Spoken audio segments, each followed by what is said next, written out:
Good afternoon or morning or evening, depending on where you are. My name is Melani Cammett. I'm a professor of government at Harvard University, and I'm serving as chair of this panel. I want to thank all of you for joining us on this really what promises to be a really exciting panel on the impact of the COVID pandemic on social science research agendas. I have no doubt that this is on the forefront of many of your minds. I'd also, before we get started, especially like to thank the Moynihan Institute of Global Affairs and the Maxwell School of Syracuse University for supporting this webinar series. So the panel, as you know, is focused on COVID and social science research. And broadly speaking, our group of panelists is going to address a set of questions related to the ways in which COVID has accentuated the importance of existing research agendas or has given way to entirely new research questions. And we have panelists that span a variety of areas of focus in the social sciences and subfields. So collectively, they're going to tackle also questions related to the ways in which research varies across disciplines and across subfields in response to the pandemic. So I'm going to briefly introduce our four panelists. Each is going to speak about 10 or 12 minutes before we open it up to Q&A. So before I say a few more words about the format, I'll just give brief introductions and I'll introduce the speakers in the order in which they're going to speak. So first is Mark Blyth. He's the William R. Rhodes 57 Professor of International Economics at the Watson Institute for International and Public Affairs and the Director of the Rhodes Center for International Economics and Finance at Brown University. His research focuses on the causes of stability and change in the economy, and as he puts it, on why people continue to believe stupid economic ideas despite buckets of evidence to the contrary. He's written a number of books. I won't go through them all, but most recently, and I gather hot off the press, is Angrynomics, published by Columbia University this year, Columbia University Press. So our second speaker is Amitav Acharya from the School of International Service at American University. He's Distinguished Professor of International Relations and the UNESCO Chair in Transnational Challenges and Governance at American in Washington, D.C. He too has written a number of books, including The Making of Global International Relations, most recently, and several others in the last few years. He's also a past president of the International Studies Association. Our third panelist is Jamila Michener. Jamila is Associate Professor of Government at Cornell. In 2018, she published Fragmented Democracy, Medicaid, Federalism, and Unequal Politics, which came out by Cambridge University Press. She's also co-director of the Cornell Center for Health Equity and co-director of the Politics of Race, Immigration, Class, and Ethnicity Research Initiative and board chair of the Cornell Prison Education Program. And last but not least, we have Jacob Hacker, who's the Stanley Razor Professor of Political Science and Director of the Institution for Social and Policy Studies at Yale. He's authored a number of books and articles, and most recently co-authored with Paul Pierson, American Amnesia, How the War on Government Led Us to Forget What Made America Prosper. He's currently working with Alexander Hertel Fernandez, Paul Pierson, and Kathy Thielen on a project on the American political economy on which he's going to base his remarks today. Finally, I also want to introduce our moderator for the Q&A portion of today's panel. Markus Kreuzer is going to serve that role. He's professor and chair of political science at Villanova University. His work focuses on the role of political parties, electoral and legislative institutions in democratization in Europe. More recently, he's working on explicating more fully the methodological underpinnings of comparative historical analysis and is completing a book on this topic, which is forthcoming with Cambridge University Press. So before we get started, I just want to say a few points about how the session is going to be structured. As I mentioned, each panelist will speak for no more than about 12 minutes. So the session will last, the presentations will last about an hour. And then we're gonna have a Q&A session, and I strongly encourage you to post questions as they arise. So you don't have to wait until the presentations are over to post. And to do so, I'm sure many of you are experts at Zoom at this point, but just in case, hover your cursor over the lower part of your screen and click on the Q&A box to ask a question. Again, type your questions at any time. If your question is directed at a specific panelist, be sure to preface the question with their name. You can also do things like other questions, like questions that others have raised. Markus Kreuzer, who again is going to moderate the panel, will combine questions if we find some similar ones on similar themes. As a reminder, the event is being recorded and the link will be posted on the IQMR website resource page. So let's get started without any further ado. We're going to begin with our first panelist, Mark Blyth from Political Science and Watson at Brown University. Thanks, Mark. Thank you very much. I'm now going to share the screen. Welcome to everyone, and thank you for the invitation to be here. So let me get this little PowerPointy thing up here, and then we'll go from there. I think we're in full screen mode. All right, let's go with this. A little bit of background on this, staying within the 10 minutes. About maybe a month before COVID hit the United States, I was asked by the New York Times Weekend to write something for them. And that was basically, what's wrong with economics? And I wrote them at 500 words and said, it's not really economics. It's the way that all of social science thinks about change that's the problem. And they said, oh, that sounds interesting. So why don't you write us up 1,200 words? So I did. And the New York Times, they then said, thanks very much. We'll get back to you. And they never did. Then when COVID hit, I saw exactly this basically unfolding and all this discussion about, are we going to have a V-shaped recovery? Or is it going to be a U-shaped recovery? Or a W-shaped recovery? Or whatever particular thing. And essentially what everyone seems to do is to basically draw a little axis, draw a 45-degree line up the middle of it, and then basically say we're either above the line or below the line, and there's some kind of fixed point that we're going to come back to. So this structures my comments on how I think about COVID. I'm calling it the COVID constraint in the sense that we think about this as a kind of a constraint, a parameter which is now there, that we kind of have to negotiate, but fundamentally nothing else changes. I hope that's the case, but I worry that it's not, and that's basically where I'm going to go with this. So the question we originally had, which I need to move people out of the way to see, in what ways has COVID accentuated the importance of existing research agendas, and to what extent has it given rise to entirely new research questions? Well, let's have a think about that. Get back to here. There we are, right. So COVID constraint, 3 assumptions we might need to ditch. The first one, you're familiar with all these being social scientists, mean reversion. Basically, the future will look more or less like the past since it's the average of past events, right? That's that basically wandering around the curve thing. Second one, that we live in an ergodic world, and I want to suggest that maybe live in a non-ergodic world, by which I mean nature jumps. That this stochasticity that we see in data really is a bit of an illusion and relies on specific assumptions about distributions, which COVID might have just blown through. And the third one, structural breaks, which in time series research, as you know, is essentially you run a regression and you get these different discontinuities in the line that you discover. In other words, in plain English, your parameters are no longer your parameters. So let's think about these things as something that COVID might have done to us. That is to say that at first we treat this as a kind of exogenous shock. We define it as variously supply shock and a demand shock.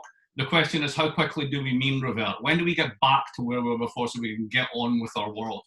But the more that this persists, the more it seems like a kind of non-ergodic jump. Essentially, things have now changed.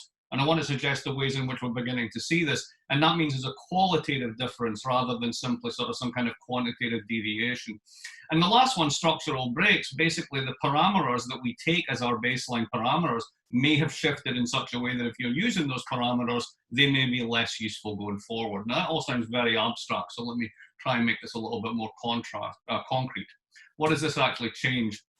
I study OECD economies, particularly Western European ones. The Anglo-American variant of this is 80% services. So if you basically take, Jake's going to talk about the American political economy, but I'll use that data. Essentially, 80% of the economy is consumption and services. A very high proportion of this is kind of what's called soft touch, which is low skill and low productivity, which leads to a very, very strong wage skew. That type of growth model, if you want to use that language, works so long as all the moving parts are completely in sync with each other, liquidity is flowing, the financial system's in gear, the labor markets are very flexible, there's high demand for labor, people can easily move from job to job. I did a cartoon, or rather a little movie that I sent along, which you may have saw, The Mustang and the Volvo, that tries to get into this, which essentially says that that type of growth model is very, very hard to park it for 6 months or longer. It's very, very hard for it to basically adjust in any sort of long-term way to preserve the elements of the model itself. Some examples of this. By some estimates, most recently by Vanguard economists, as in the investment firm, 50% of restaurants may never open again in the United States. That's absolutely enormous when you consider what they are in terms of labor markets. But it also speaks true for soft touch services in general. If you want a good short, go out and basically get the stock of Massage Envy. They're never going to open again, right? That one's dead. So you're going to have massive and sustained labor market dislocation. This then brings up whole issue of, well, what do you do in terms of labor market support? If you are a European welfare state, particularly a Scandinavian type, you have all sorts of active labor market policies and other things that you can do to push labor from one sector to another. On the other hand, keeping everyone in a job, if those jobs aren't coming back, may prove long-term to actually be very detrimental.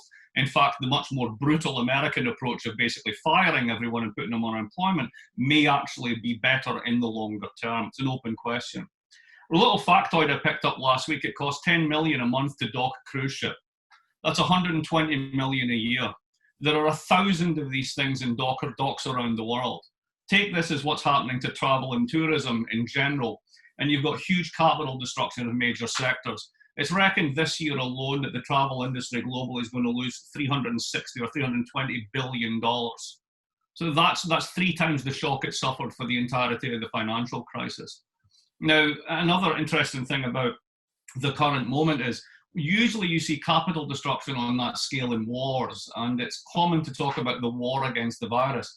But it's a very misleading metaphor, because in war, the point is not just to kill people, it's to kill the other person's capital so they can't make stuff and come back at you. Most of our capital is where we left it in March. Cruise ships are a great example. The question is anyone going to get on them again?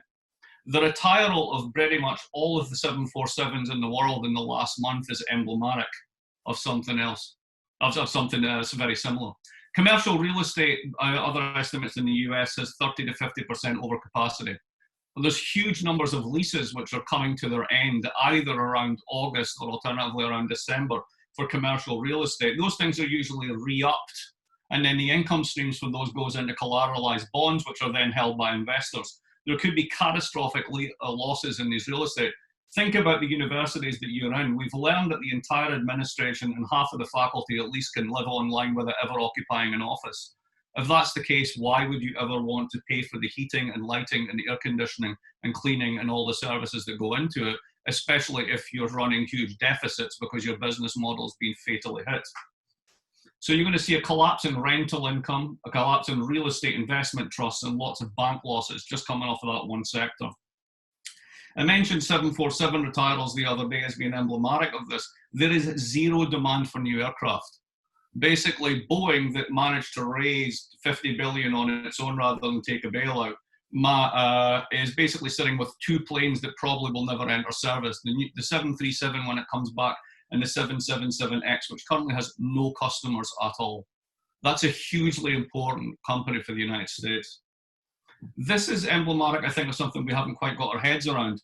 When we talk about globalization, we tend to talk about financial flows, credit flows, trade flows. You're not getting on an aircraft to New Zealand anytime soon, and neither am I. We're actually talking about the physical restriction of globalization amongst people in a way that we haven't seen for 30 or more years. And finally, this virus is endemic. It's become a constant, and that's why it's a constraint. Even with vaccines, given the degree of vaccine skepticism that's out there, if you manage to get a vaccine to market, you won't get enough people to actually take it to probably have the effect that it should, assuming that it has as much effect as we would hope. And what that means is you're going to have to expand public debt and public spending massively to support this dislocation. Moving quickly, the consequences of this and what this means for research agendas for people interested in political economy and international political economy. Thank goodness we live in a low inflation rate and low interest rate environment, because we are going to reinvent the state and the national economy. That's coming back whether we like it or not. And even if your intellectual predilections fall on the Republican side or the Conservative side, Britain is emblematic in this way. If you'd have told me 12 months ago Boris Johnson would do helicopter money and would wish to rebuild an industrial state, I would have given you very good odds against that. And yet that's where it's trending. Second thing, what about the workers, the non-asset rich 90% that basically constitute most of the people in these countries? Well, you're going to have to do something for employment if the dislocation works out as bad as it may, and that's going to be a public option on employment and some kind of soft UBI, alternatively a social breakdown. Some countries are much better equipped than others to do this, and sadly the United States is not one of them. Finally, there's an ability to get real on climate change, because that investment that we're going to have to do in the reinventing the national economy has to go somewhere. We see that the Europeans are beginning to finally get serious on this. Again, the United States is the problematic one. If you have a commitment to reinvigorating the national economy, if you have a public option, if you have active labour markets, if you're willing to spend that money, you can get real on climate change. And if not, you're going to have more polarisation, which sadly, again, seems to be where the US is. And if we don't do anything about this, you're going to have massively increased concentration and basically a political plutocracy running things. Or you can opt for a reinvigorated democracy, which is probably what we'd like to see. And again, the US is sadly the outlier in the OECD set when it comes to this sort of stuff. So how do these new research questions vary across disciplines and their subfields? What are the new questions, at least for political economists? Name the anti-fragile political economies. Where would you want to live if all of this comes true? Here's a little fun fact for COVID. The countries that do best basically limit themselves at 16 million people, and they're all run by women. I don't think that's an accident. Next one, can globalization persist? Not in its current forms.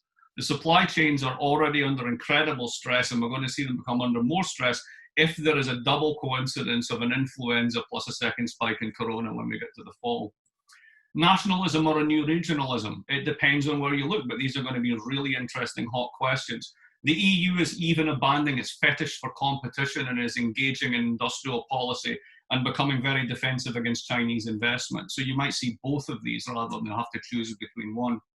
In terms of people who are interested in global finance, what happens to global bond markets with extremely stressed sovereigns such as Italy in the developed core and extremely stressed sovereigns out there in places like Argentina, Brazil, etc., in a world of negative yields? How do you keep that on the road? The answer is through central banks, but how long can they keep papering over the losses?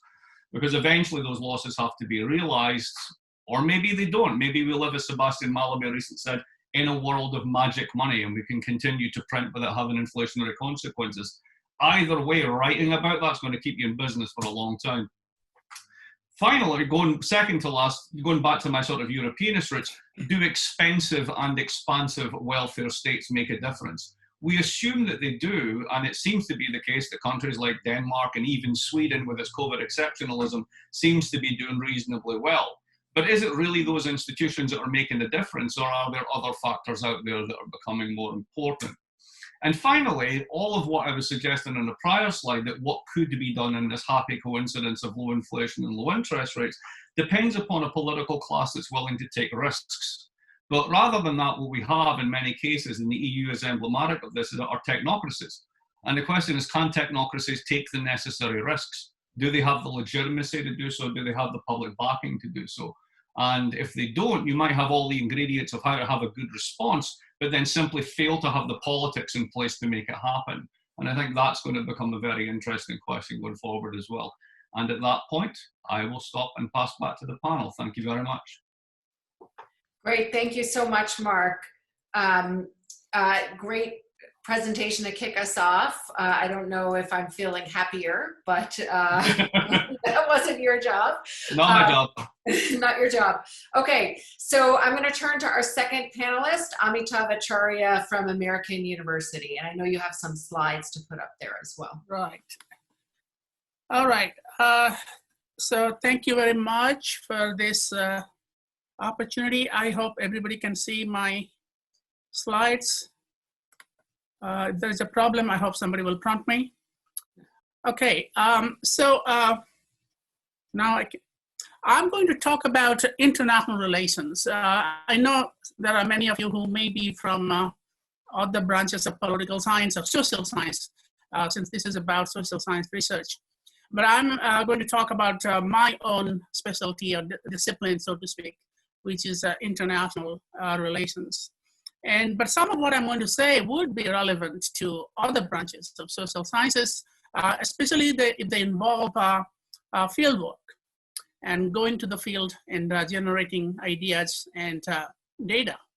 Now, I am very fond of field research. I could not have become an academic without traveling. And for me, traveling comes before academic work. Now you can see, if you can see the background of my screen, there are many pictures in my study from many parts of the world, Nepal, South Africa, in some sort of and I feel particularly affected by the pandemic because I don't think when the last time I didn't travel out of a country, maybe when I was 19 years old, 30 years ago. So it is a major impact on my own research, and I can assume that I came to this panel before when I was preparing for this panel, I just had a curiosity that what are the places left in the world where you can do field work safely without the danger of either risking catching the virus or being quarantined for 14 days, and I don't know which one is worse. So I went to the CDC website, and here is an interesting quiz for you. The CDC tells you, they look at the yellow parts. These are the only places where the virus has not been reported. This yellow one here, this yellow one here, and this yellow one here. And it'll be really interesting if we had a interactive session, I would have asked you this question. Can you identify these places where there is no virus, at least reported? Well, one is e.g. North Korea, but we know that's not true. This one here is Turkmenistan. That might be a very interesting place. I always wanted to go to Turkmenistan. But this one is even more interesting because it took me a while to figure it out. This is not Morocco. This is not even Western Sahara. It's that part of Western Sahara which is controlled by the SADR, the rebel government, which is called Sahrawi Arab Democratic Republic. And it boggles my mind that CDC, which is a US government institution, can actually identify it as a place or a country as if it has political sovereignty. But beyond that, everywhere, fieldwork is difficult. And maybe Turkmenistan is the place I would go. But why is fieldwork important and how this is going to affect not only area studies? I know you had a lecture on area studies before. I am an area specialist before I became an IR person. I study Southeast Asia, but more recently I'm globalizing. As an IR scholar, I bring in my area studies knowledge to inform me about theorizing and experimenting in international relations. So before I tell you anything more, I want to talk about a little bit about where was IR? What was the existing state of the discipline before the pandemic hit? And then we can talk about how COVID-19 might affect the discipline. So IR started about 100 years ago as a recognizable discipline. And the first chair in international politics actually was set up in 1919, just after World War I ended. And it was not in the United States, but in Aberystwyth, in Wales, University of Wales, Aberystwyth, in United Kingdom. And last year, I and my co-author Barry Bazan, who was at London School of Economics for a long time, now he's retired, we wrote a book to mark the 100th anniversary of the founding of the discipline of international relations. And it was published by Cambridge University Press. And you can see the cover. So here are some of our findings, which I think it might apply to many other branches of social science, but I cannot vouch for that. First, international relations had a very imperial and racist origin. And this is becoming even more and more clear in the light of recent events. But certainly, imperialism had not ended. This was in 1919. By the way, the chair that was created at Wales, University of Wales, was called Woodrow Wilson Chair of International Politics, to mark the liberalism, the triumph of liberalism of the kind that Woodrow Wilson championed. Of course, that is now being discredited. As you know, Princeton just decided to rename their Woodrow Wilson School, or drop the Woodrow Wilson name. And I think we actually deal with that in our book, that Wilson was actually a racist without any question. But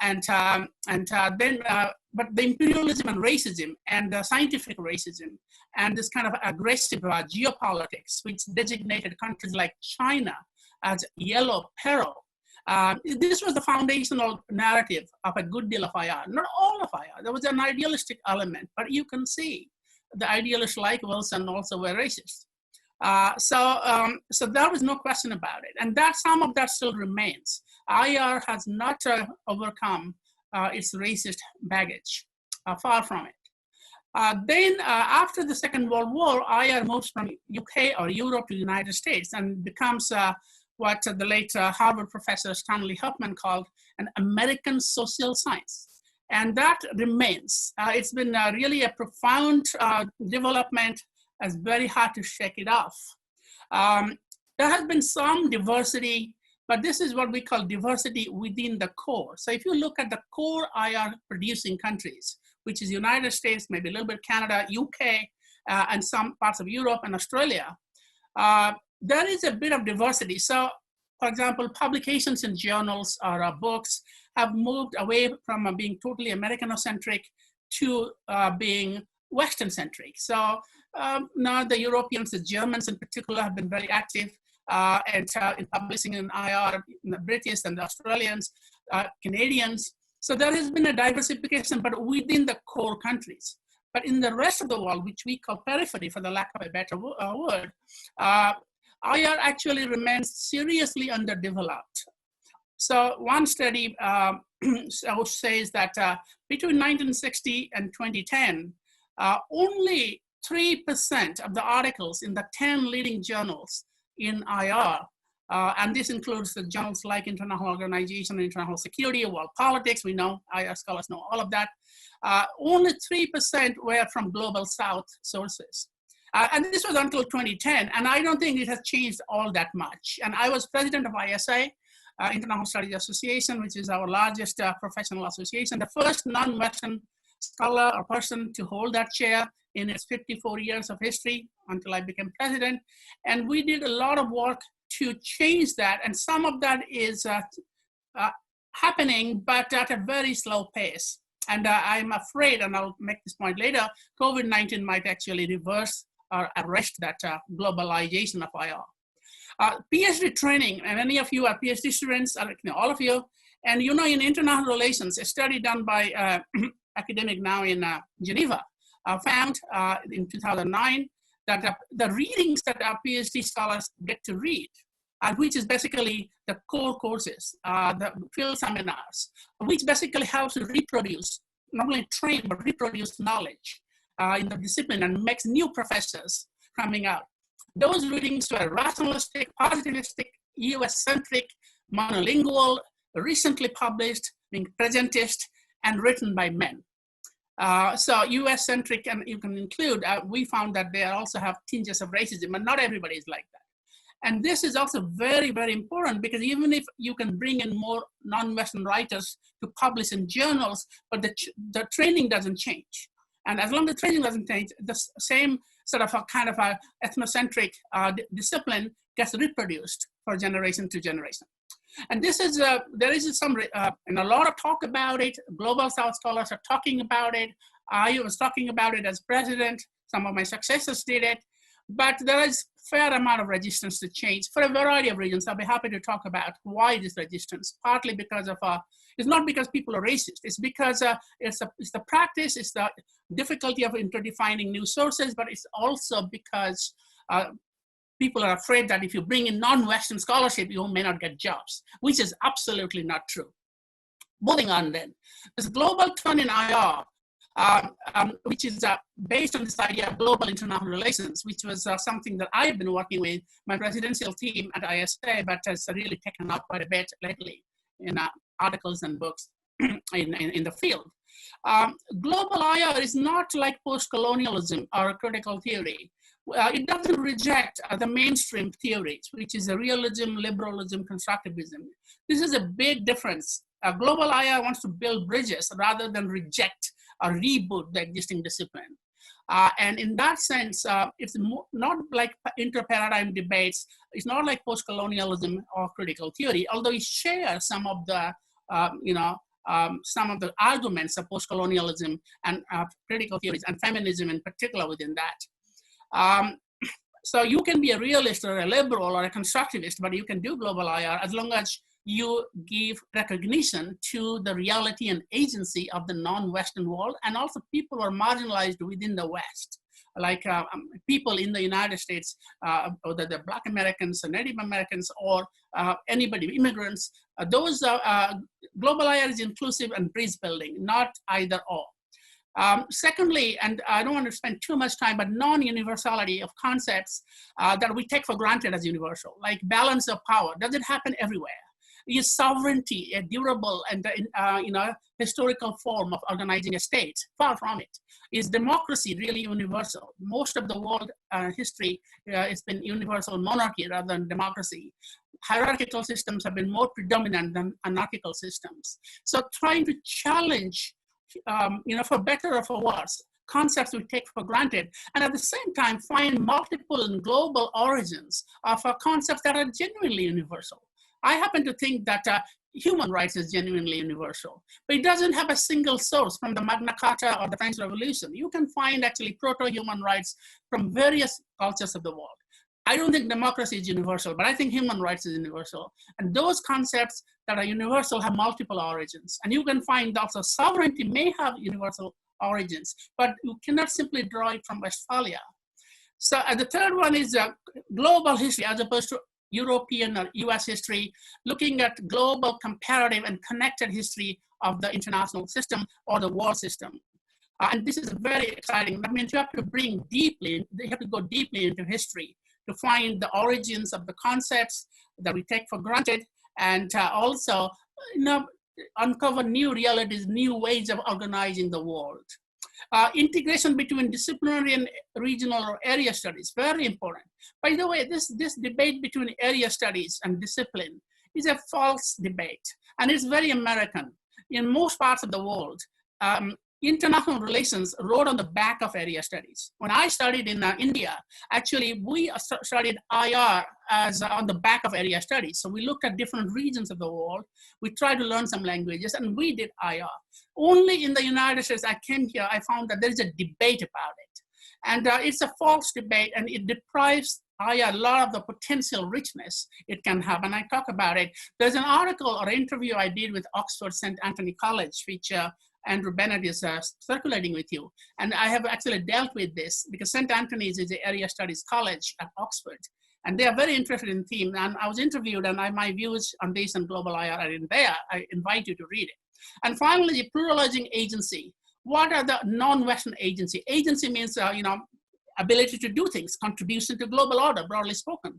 These can be material, these can be ideational, or in terms of ideas. And there are many ways in which non-Western countries have contributed to post-Second World War global order in building of human rights, sovereignty regimes, even intervention, humanitarian intervention regimes, development approaches.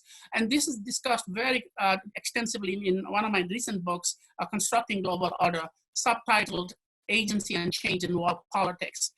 Okay, so since I'm running out of time, I'll conclude with this. So what will COVID-19 do? I think it's too early to say, but it might actually lead to some sort of a deglobalization of an already Western American-centric discipline. I hope it doesn't happen, it may not happen, but there is a danger that we will go back to where we were before. So this is not going to affect, the pandemic is not going to affect only area studies, it is going to affect IR.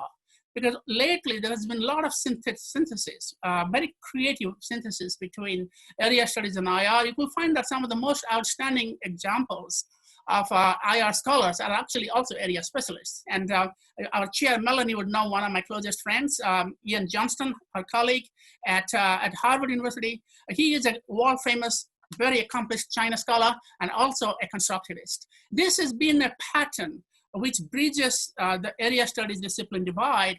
And I think that IR is also going to suffer, and not just area studies. If people like us cannot travel and would be confined to our nice home offices. Travel and conference is already finding funding cuts. We have restrictions on travel imposed by our university. Students are having even worse situation because they have little to start with.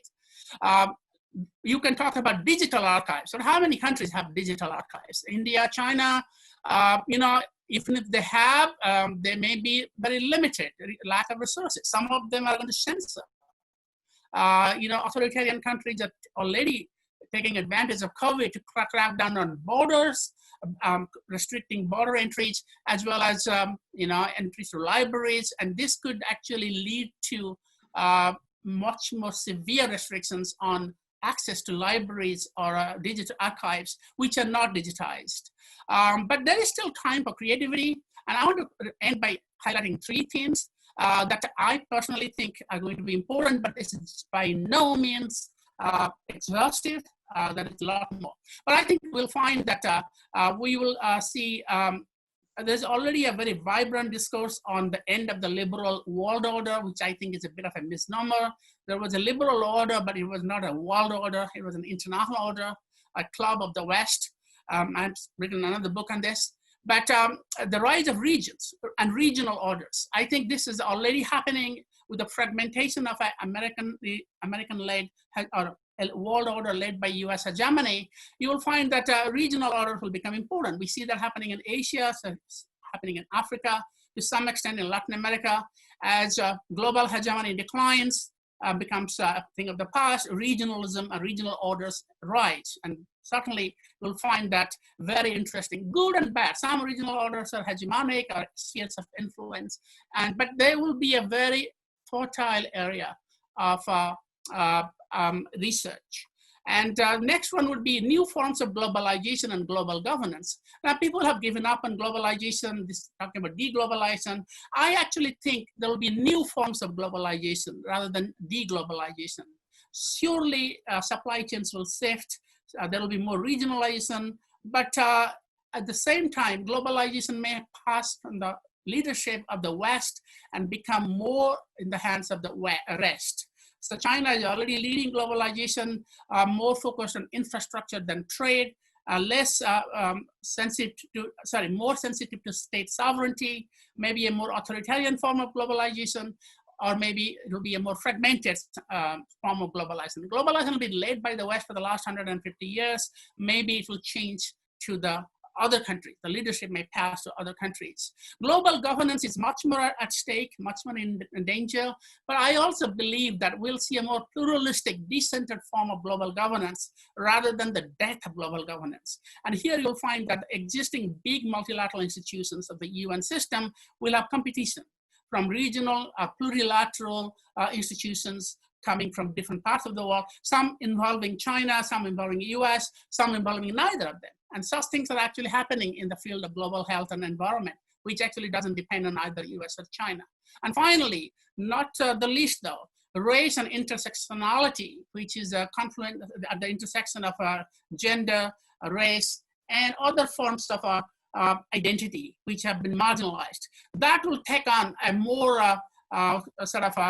important role in the agenda of international relations, and I think in social science. It was already happening, but I think this is going to create COVID-19 plus, what we had in the United States going on, anti-racism riots. This is creating a huge awareness in the faculty of the importance of race. My fear there is that faculty or universities will simply add race into the category, into the syllabus, rather than mainstreaming race in everything we study. But certainly this is a time to focus on the issues of race and identity not only in the creation of international relations or social sciences, but how this is going to be also remedied or reformed and overcome. Thank you very much. Thank you so much, Amitav. I'm going to move quickly to our next speaker, to Jamila Michener from Cornell.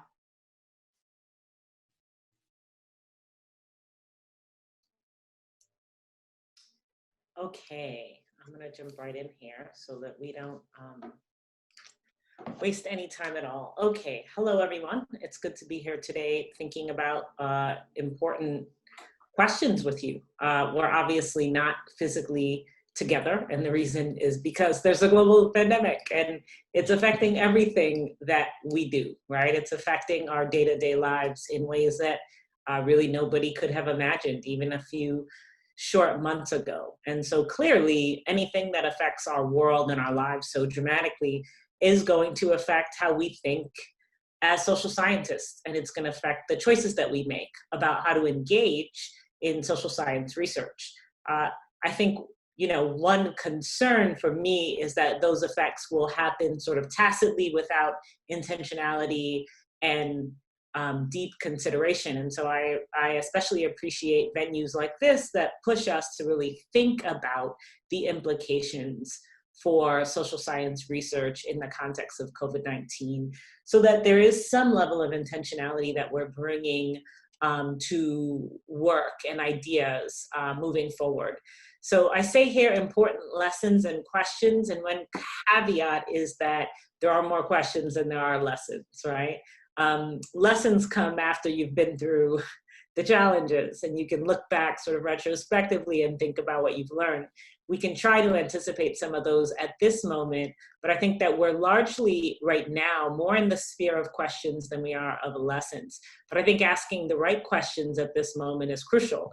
And listening to some of the panelists that have gone before me, I certainly have had my own ideas sparked about what kinds of questions I want to be asking, how I might want to frame them, and why. And so hopefully we can just continue going in that direction. Okay, so I want to focus, and I'm going to try to be swift so that we have enough time for Q&A after all the panelists are done, but really on 4 areas where we might think about which kinds of questions to ask ourselves as social scientists and why. One is with respect to responsiveness, what our responsibilities are as we think about responding to the present moment, given our roles as social scientists. One is a question around modes of engagement. So when we think about social science research, what does that consist of? And are we thinking about it in terms of a big tent that includes multiple modes of engagement or not, right? Those are questions, legitimate questions, I think. And then of course there are questions around methods. And then I think there are some substantive emphases that I'll talk about because they are especially important to me, and because I think that the COVID-19 crisis has brought them to light in particular ways that matter, that should matter, at least for all of us. So let's start with responsiveness. How ought we respond to COVID-19 as social scientists? Clearly, there's no single answer to this, right? But I think that there are at least 2 broad ways that we might imagine ourselves going. One is to really stay in your lane. Keep doing what it is that you were doing before, except now you're doing it from home, from your home office instead of at work, and now you're having all your meetings via Zoom instead of in person. Another option is really to change direction, to allow what's happened with respect to this pandemic to really alter the trajectory of your research agenda and perhaps open you up to some different directions. Obviously, these are not either or, right? And to some extent, this is a kind of a stark dichotomy. But I think there are some considerations in either direction that are worth drawing out. So the risk with sort of staying in your lane is that is the risk of producing work that is sort of insensitive or unresponsive to the world, really. Now, everyone has different reasons for, social science research, for being interested in it, for doing it. And some people just like the gig. You like doing research, it's interesting, it's fun, and engaging the world, or even if we want to think in the most ideal terms, at least in my view possible, changing the world might not really be the goal, right? And so for those folks, continuing to do what you did before, I mean, that seems fine. But I think the risk is producing work that others understand, and perhaps rightly so, as irrelevant or insignificant, because it's not responsive to the moment, to the times, and it's difficult to think about a more pressing set of circumstances, that if something were going to motivate change in direction, if it's not COVID-19, it's like, what will it be? At the same time, there's something to be said for staying in one's lane, right? And in academia, I think that what we tend to do is develop a depth of expertise in a relatively narrow set of things. And when we suddenly try to expand the kind of purview of our expertise, one risk is that we're entering into terrain where we don't really have a great comparative advantage for developing knowledge or insights or for innovating.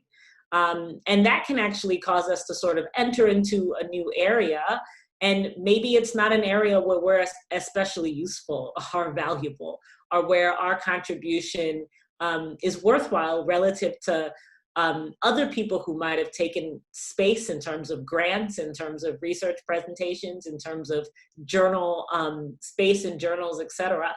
Perhaps the space that we're taking up in all of these ways isn't really as valuable as the contribution of other folks who perhaps were already thinking about their research in ways that were more in line or relevant with the direction that we have now sort of changed and went into. So there's a part of that that I think can be unhealthy with respect to being turfy, right? So I'm somebody who studies health policy and who studies race and racial inequality. And you know, right now it feels like I'm quite squarely in my lane, at least as a scholar of American politics. The things that I was thinking about before COVID-19 are sort of the things that I'm now continuing to think about and thinking about in even greater depth afterwards. But I'm hesitant to tell people who didn't study health or public health, or who didn't study race or ethnicity, that they should stay in their own lane if that's not what they did before, because they're experts.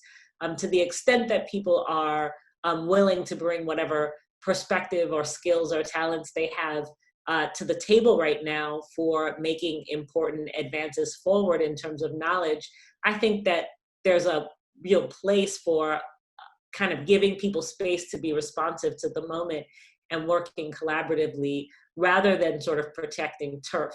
At the same time, I think there's a place for humility, right? In recognizing, well, now I'm entering into a new set of questions and topics that I wasn't engaging before. So who is already here? Who is already doing this work? What can I learn from them? The bar for engaging what was being done before and for informing oneself before sort of presuming that you can begin producing new knowledge. I think the bar right now is really high. And it's one of the ways that we can balance responsiveness, sort of being responsive to the present moment in terms of the kinds of research questions we ask, and the kind of change in direction that responsiveness sometimes calls for, with a recognition that, you know, many of us were doing research before this, and so folks have their lanes, and we want to sort of be able to recognize those lanes and learn from people, but also like take risks and change our own directions if necessary. Then of course there are questions about modes of engagement. This is a really interesting conversation I've seen unfolding in various places, including Twitter, but also in personal conversations with social scientists who say, you know, many folks don't have the bandwidth right now to engage by writing entirely new research articles from the ground up. That might be because, for example, of an inability to do field work due to limitations on travel. And it might be just because of life situations. People are at home with children or are limited in terms of their access to various kinds of resources or support. And so if I can't write a research article from beginning to end and submit it to a journal, what does it really mean to do social science research? How can we think about modes of engagement that go beyond the traditional modes that are kind of additional lines on our CV? And I think that now is a time for thinking sort of broadly about that, but also for evaluating what modes of engagement matter and why. So there's clearly a kind of preference, and I think, in many ways it's fine, in social science disciplines for a kind of research-first orientation. So publishing articles in journals, and the more prestigious the journal, the better, is what we do. Writing books is what we do. And those are the kinds of activities and the modes of engagement that are privileged. Right now, I think there are real questions that we should ask ourselves as social scientists about whether we want to, first of all, perhaps better align the way that we're engaging right now with what's possible for folks given the larger context that they're living in as human beings, right? Because social scientists are humans too. But also thinking about what we ought to be doing given sort of needs and demands that exist in the world for our particular set of skills, right? So maybe that means things like writing more public pieces for a broader set of audiences. One of the things that I've realized, even as I've worked on a few public pieces myself over the last couple months, is that my family and my friends, who normally have no connection at all to my academic work and are not terribly interested in it, are like, are you doing anything about this? Are you writing anything about this? And they want to read some of that public work, in part because they want to learn. People are, and by people I mean outside of academia and outside of social scientists, ordinary people are looking for evidence bases. They're looking for framings. They're looking for ways of understanding the world, especially ways of understanding the world that fall outside of the kind of crass horse race politics emphases that they're going to get in a lot of other places. And social scientists are in a unique position to provide that.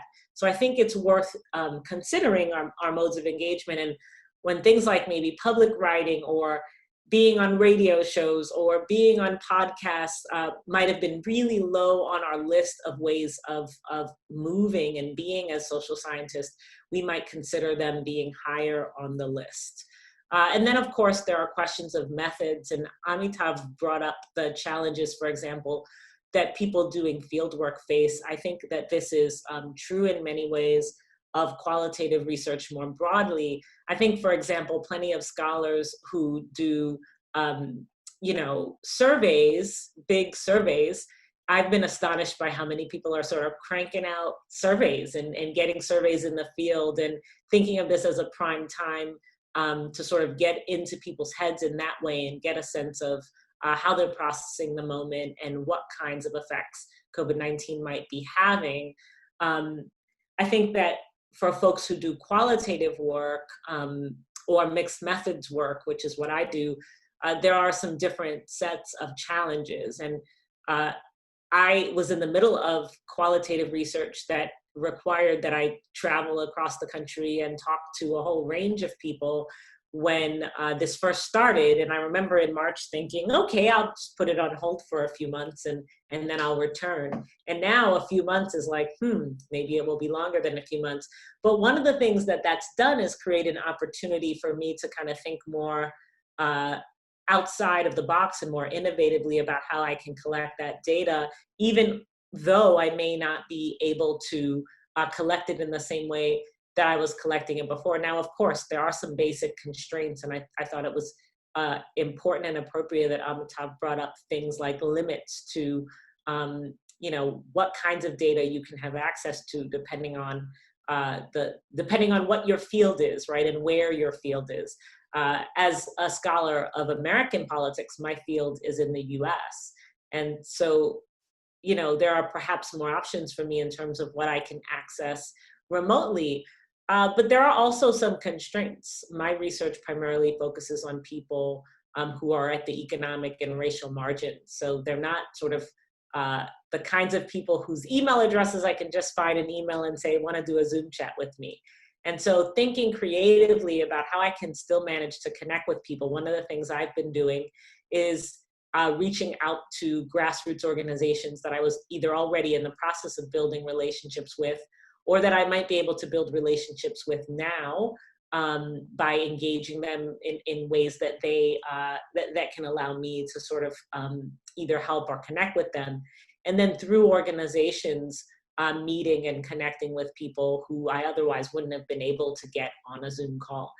But all of this is to say that one of the things that I've been thinking carefully and a bit worried about is whether the challenges of COVID-19 will sort of push us into a methodologically narrow space and kind of cause us to privilege methods that are accessible to us right now, because that's what we have, and to sort of set aside methods that feel more difficult and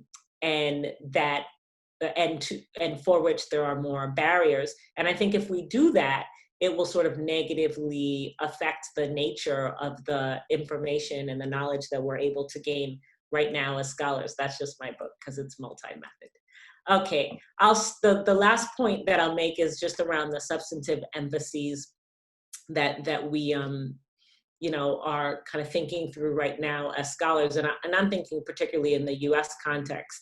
And of course, questions of race and class are in many ways impossible to avoid or to deny, although I've been a part of plenty of panels where people are managing to do the impossible, to talk about COVID-19, to think about it, to raise questions around it, in particular in the US context, and in the process of doing so, to be completely disconnected from issues of race or class, which is really striking given that COVID-19 is unfolding in the US context in particular, although with some spillover across the world, at the same time as a massive series of racial uprisings, right? But even without that, we would still be faced with the reality that COVID-19 is not some sort of equal opportunity pandemic, right? It's having dramatically different effects across racial groups, such that Black Americans are 3.8 times more likely to die, and this is adjusted for age, of COVID-19 than white Americans. For indigenous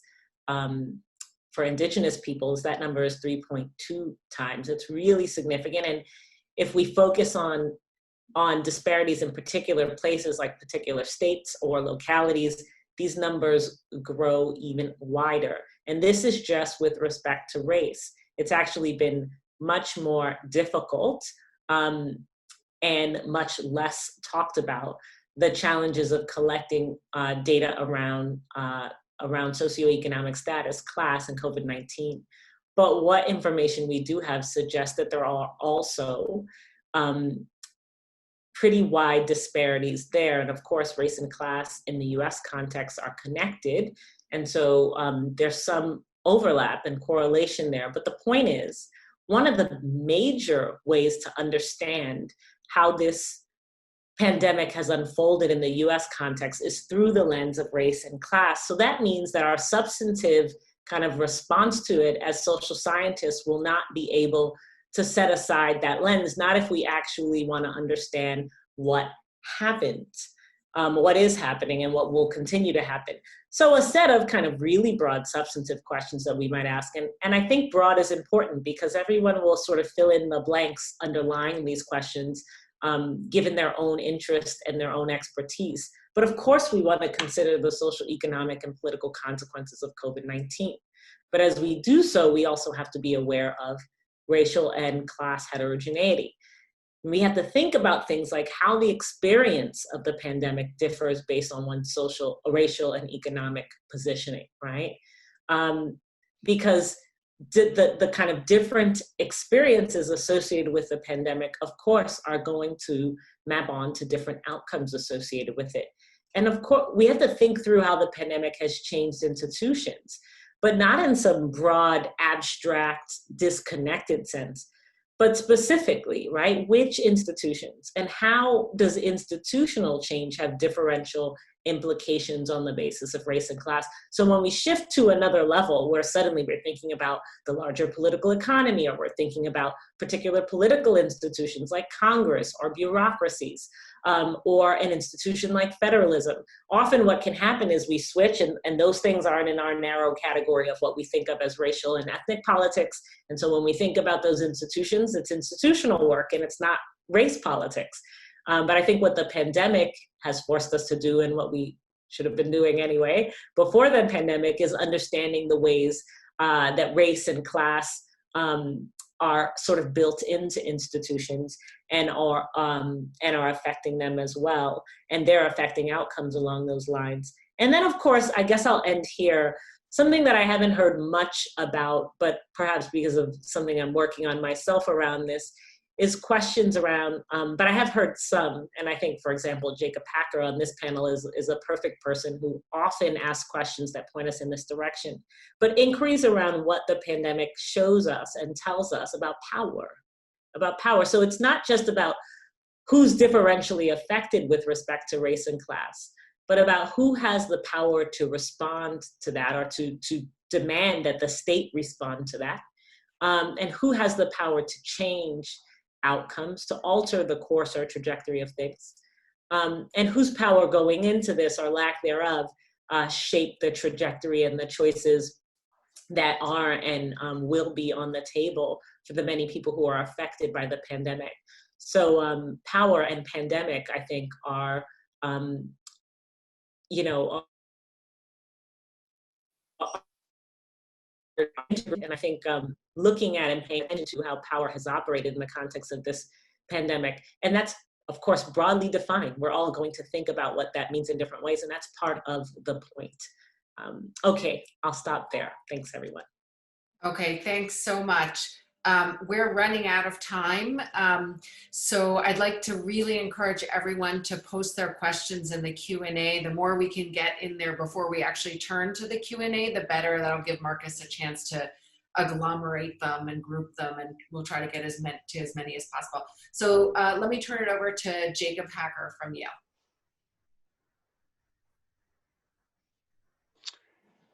Hi, everyone. I'll keep this as brief as possible. I do have to note that my most recent book is not American Amnesia. I actually have a new book out with my frequent co-author, Paul Pearson, Let Them Eat Tweets. And I'm doing an event after this one, The Perils of the Zoom World. You're just jumping from one thing to another. I'm doing an event after this one. If you're interested, you can go to the Century Foundation's website. Okay, enough self-promotion. I am very mindful that you guys have questions, and I'd really like to have a chance to discuss them. So I'm going to keep my remarks very short.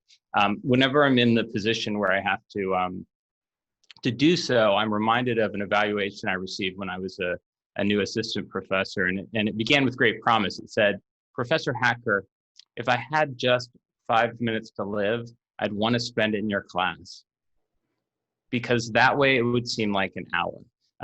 So I hope the next 10 minutes or even less seems like 10 minutes for you. So what I want to talk about is a project that I've been working on with four wonderful, three wonderful, the four of us are wonderful, I guess, three wonderful co-principals, Alex Hurtle-Fernandez, Paul Pearson, and Kathy Thielen, on the American political economy. And we started this project before COVID, but when COVID hit, we really began to see just how substantively important the things that we were looking at were.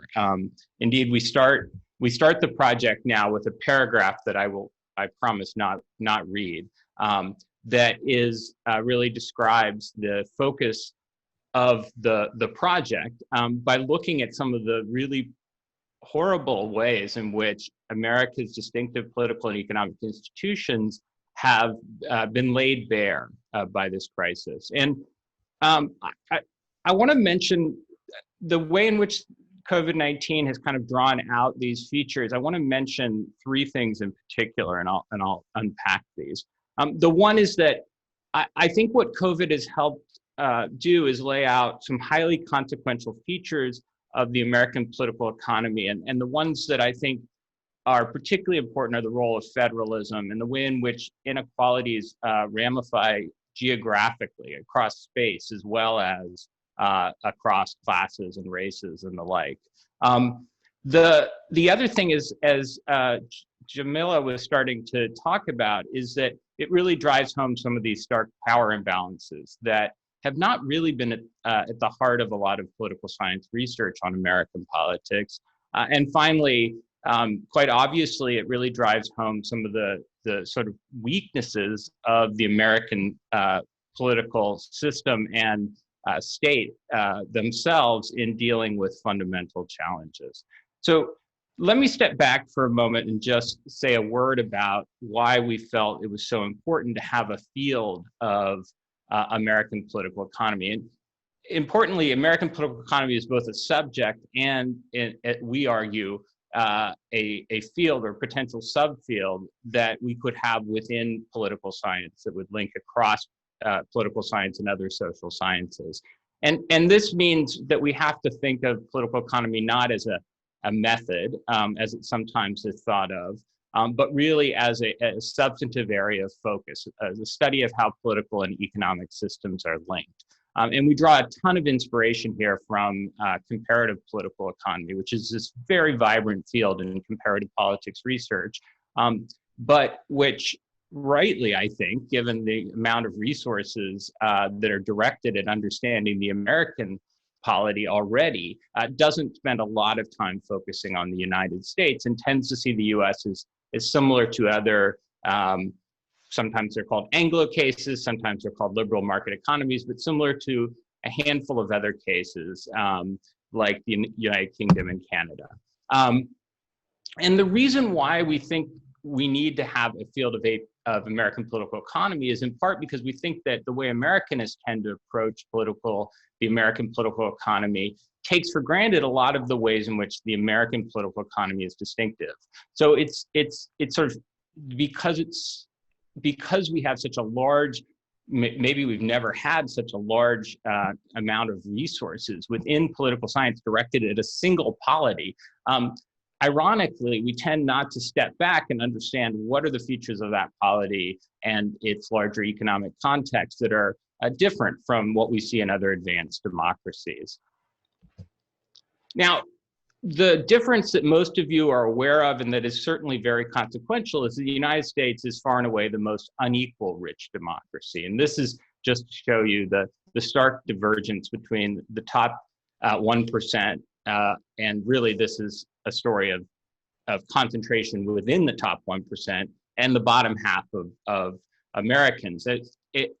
It is distinctive to the US. Here's just a picture of how distinctive. If you look at Western Europe, you don't see anything like this kind of dramatic shift. But we're interested in much more than inequality. And in a lot of ways, the figures that we'll be showing for the next 10 or 20 years are likely to be figures related to the very disproportionate effect of COVID on the United States relative to other rich democracies. So what would, we ask, an approach to American political economy that drew on some of the strengths of comparative political economy, what would it look like? Well, it would be attentive to institutional configurations. And as I said already, it would be attentive to the distinctive ways in which American political institutions allocate authority and power. It would be focused on what Paul Pearson and I have called organized combat. So the way in which groups, through coalitions, through parties, are able to influence substantive policy outcomes, with an understanding that these groups and the policymakers responsive to them are constrained by elections and public opinion, but not necessarily as constrained as is often assumed, especially in American politics research. And then finally, it would be quite interested in developmental processes. So the United States really stands out, we think, as a country that is undergoing a distinctive developmental trajectory as it's gone from being a leader in the development of the knowledge economy to a country that is much more strained in adapting to a kind of post-industrial world. And needless to say, this is not how American politics research usually approaches the American political economy. So I said that we take for granted how distinctive the American political institutions are. And I won't belabor this point, but I do want to point out that it's more than just the fact that we have so many veto players or veto points, but also that policymaking itself is uniquely decentralized in the United States. And this gives you just a sense of how different the US is from other rich democracies. And this may look simple, but it actually took a long time to figure out this. And what's notable here is these first three areas, which are really at the heart of current debates and protests around criminal justice, show why these debates and protests have been so localized in their focus, because unlike in other rich democracies, these are the principal locus of authority in these areas is local. There are two other ways in which the US political economy is distinctive that we think need to be taken more seriously and which are laid bare by the COVID crisis.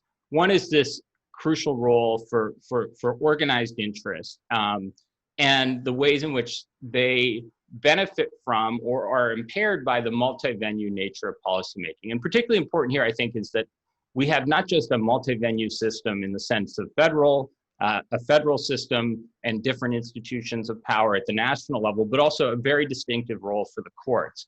The courts being an institution that is highly responsive to certain kinds of organized interest, but not others.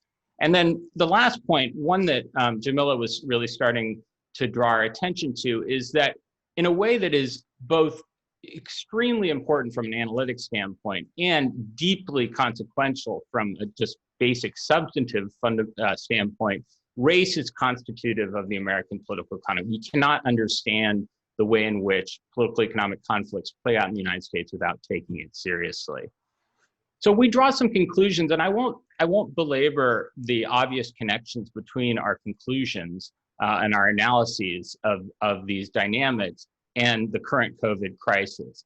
But we focus a lot on the way in which the weakness of labor in the United States, the strengths of business, has allowed business to play a certain kind of role in the American political economy. One that we should note is not actually that focused on sort of building constructive sort of problem-solving coalitions, but rather much more on blocking and then using its sort of consolidated market power, as well as its ability to play different regions and states off each other to get outcomes that are beneficial to it, but not really very beneficial to society as a whole. This links closely to the trajectory of the contemporary Republican Party, which has been on vivid display in recent months. And we just think there's no way to understand American politics without understanding the strange combination of ethno-nationalist right-wing populism and a kind of economically reactionary, maybe somewhat libertarian, but mostly reactionary kind of economic policy agenda that is focused on those at the very top and corporations. And then finally, we really take apart this question of how well the United States has transitioned to a modern knowledge economy, given its lead in this area. We think there are just huge issues with the kind of reproduction of that lead over time as our educational, human capital systems and other kinds of policies have fallen prey to various pathologies that are reflective of the kind of institutional, organizational, and policy problems that I've already laid out. So I'll just close by saying that our takeaways are, I think, very useful for thinking about an agenda for social science more broadly, not just for research on the American political economy.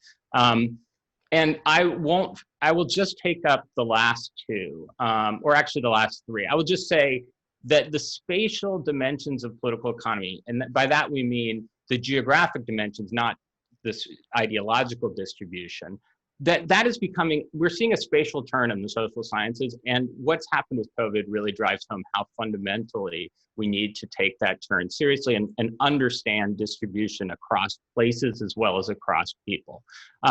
We also need to be much more focused, I think, on the substantive stakes of governance. That's really, we think, where you start if you're trying to answer fundamental questions about the political economy, or indeed fundamental questions in the social sciences more generally. And this, of course, leads to a kind of methodological pluralism of the sort that all of us are celebrating here today. Thank you. Great, thanks so much to all of our panelists. I think collectively we've seen that there are some existing questions that remain urgent even in a new global public health context related to welfare regimes and distributions of power and how these shape responses to common economic, or in this case, economic and public health threats. Also new questions emerging about deglobalization, new dynamics in globalization, more pluralistic forms of global governance. And also I think some interesting points raised around methods, how we study these things and whether the pandemic is affecting the types of methods that get privileged in social science research and if that's going to have a lasting impact. A lot of the Q&A I see understandably so is focused on the implications for young scholars starting out. What is this moment going to mean for building a research agenda under the constraints that we face and so forth. So I'm going to turn it over to Markus to handle the Q&A. Unfortunately, we only have about 10 or 15 minutes left to this session, but thank you all.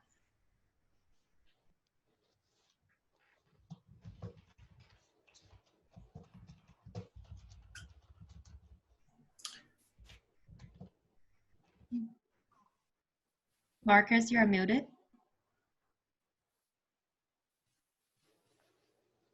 Okay.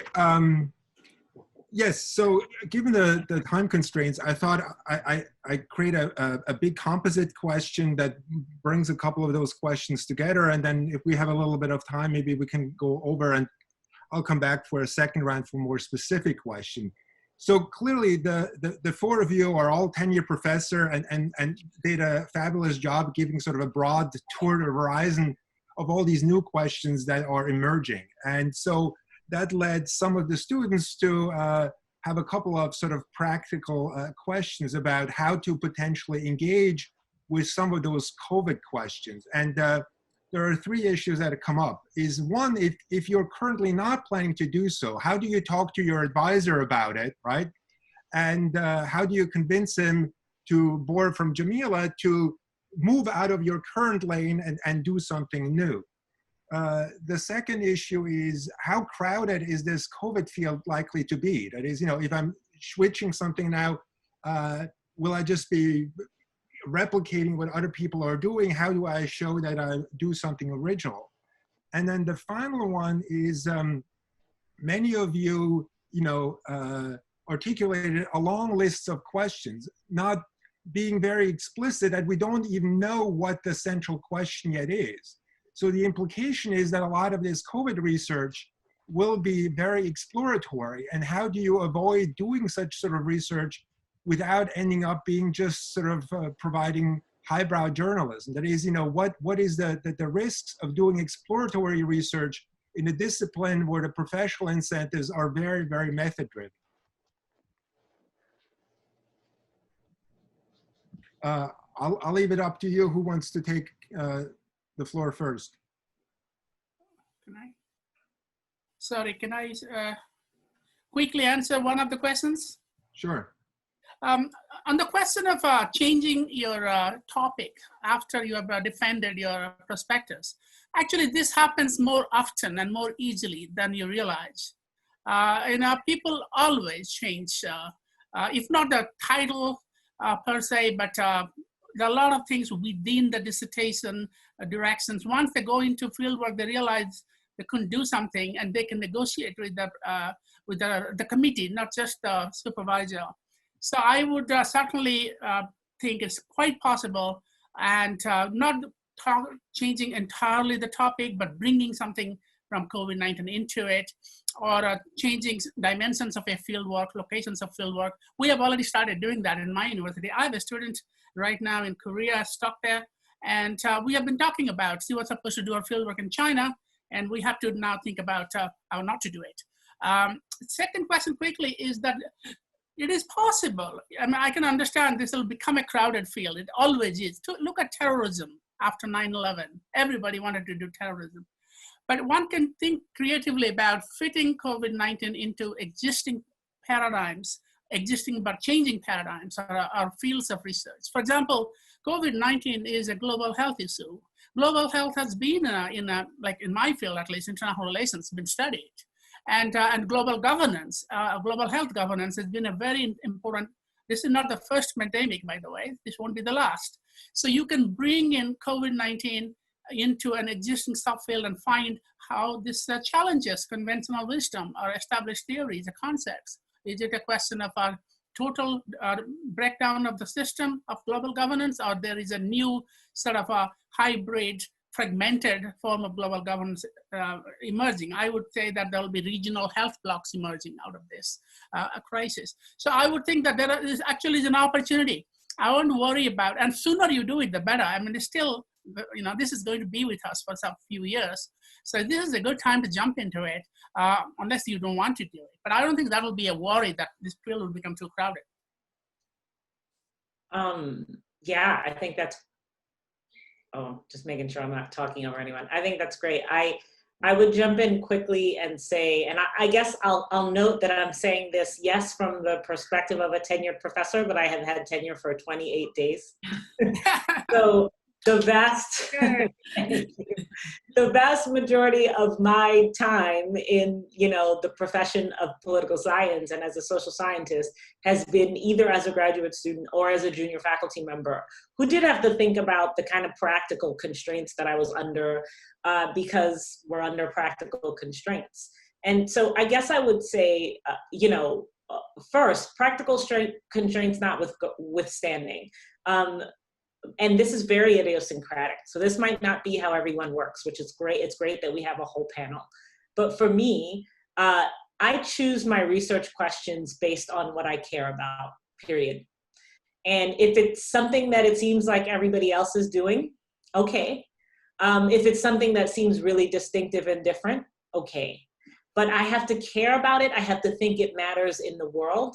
I have to think that I have to know it matters to me, because that's going to give me the kind of fortitude to be able to see a project through. And so when I started my dissertation research on Medicaid, a lot of people were like, you're going to get siloed as a health policy person, and this is just kind of narrow, it's very niche. And I realized, like, this is what I really want to do. This is really what I care about. I don't think it's niche. I don't think it's narrow. I think that I can bring something to this. And so I did it. And, it worked out. It doesn't mean it always works out when you make those choices. And there are projects I've invested in that haven't worked out, where it's just like, oh, okay, this is the 4th time it's gotten rejected from a journal. So it's not to say, like, follow your heart and everything will always be okay, because that's not true.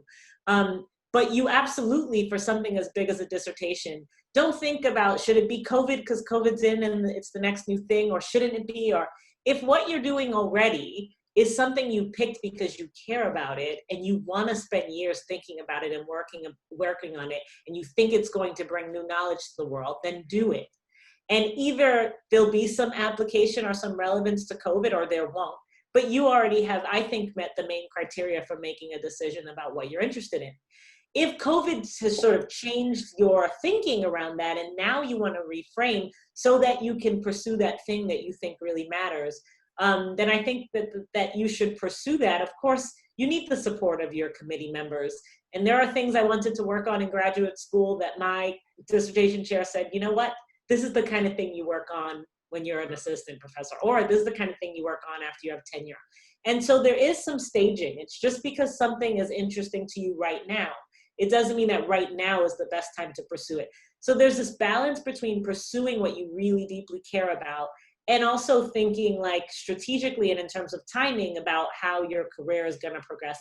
And there's really no right answers. You have to sort of think about it in consultation with others and also be true to, like, your own values and priorities. Thanks, Jamila. Go ahead. Oh, all right. So I'll just jump. Can I jump in? Yeah. Okay. So I'm not muted. Okay. All right. Good. Couple of things. Just building on what Jamila just said there, just to echo, it's incredibly important. The speech I usually give to graduate students is the following one: can you predict the stock market 5 years out? Because if you can, you should be on Wall Street making a ton of money. But if you think that you can figure out what the job market wants in 5 years from a standing start, you're being even more arrogant than the people on Wall Street. So you control the supply side, not the demand side. And that's all you've got. So if you don't actually believe in the thing that you're making, if you don't actually think this is worth it and you actually care about it and can transmit that and convince people of that fact, then you're not somebody that you really want to hire, because you're not going to be there for the distance. So I think that's an incredibly important point. On the COVID thing, at the end of Angrynomics, we put in a COVID postscript because we felt that we had to. And I think that that's something that's necessary in the sense that it's a thing in the world, but I think it's also something that's incredibly insufficient, in that we don't really know what this thing is yet. So I try and think of it as a constraint, right? How does it change other things? So to give one example of this, in my area, a lot of people work on central banks and central banking. COVID has destroyed the manual, right? Everything that they said that they couldn't do, they're now doing. And that's a profound change. And that's in an area which is usually very technical and very constrained. But not all areas are like that. So it's really incumbent upon all of us to reflect upon, if I'm interested in this thing, what is this thing? Be very clear about it. And what has COVID done to it? What is it likely to do to it? What is not going to do to it? And then invest appropriately in that. Finally, the one question which is up here that Markus didn't mention, I think is worth addressing, which is the following. What do universities need to do in terms of funding and supporting PhDs in recognition of the fact that research agendas in the social science will change, and given their own greater or lesser financial troubles? It is highly likely that if this thing is, if you will put it, part of the furniture over the next couple of years, that one of the most disrupted sectors is going to be higher education. And the brutal fact of the matter is that we have been relying on ununionized student labor to do huge amounts of work in universities for a very long time without pretending that we didn't recognize it when we did. There have been insufficient tenure track jobs even before this pandemic hit. Now, when you're tenuring someone at an R1 university, you're talking about a lifetime commitment of $4 million for that person to finance them, if not more. If you're playing at the very top table, then that can become even more expensive, quite drastically so. And it's just not clear that in this moment that that type of funding is going to be there. So this is actually a time to genuinely consider whether you're in a field, like many other people are, that has been so disrupted by COVID that you'd be better off getting out. And I don't say that lightly, but I think it's one of those things that if we don't acknowledge this and recognize this, we're doing an actual disservice to the people that we're training. We might be writing checks we can't cash, and I think we need to be increasingly honest about that. Let me just jump in and offer a slightly more upbeat closing comment. And first, just say this is a really fascinating conversation. I want to thank my fellow panelists and thank you for asking these great questions. I mean, I think Mark is correct, and this was true before COVID, that this is a sector under strain in which there are definitely difficulties in finding a foothold.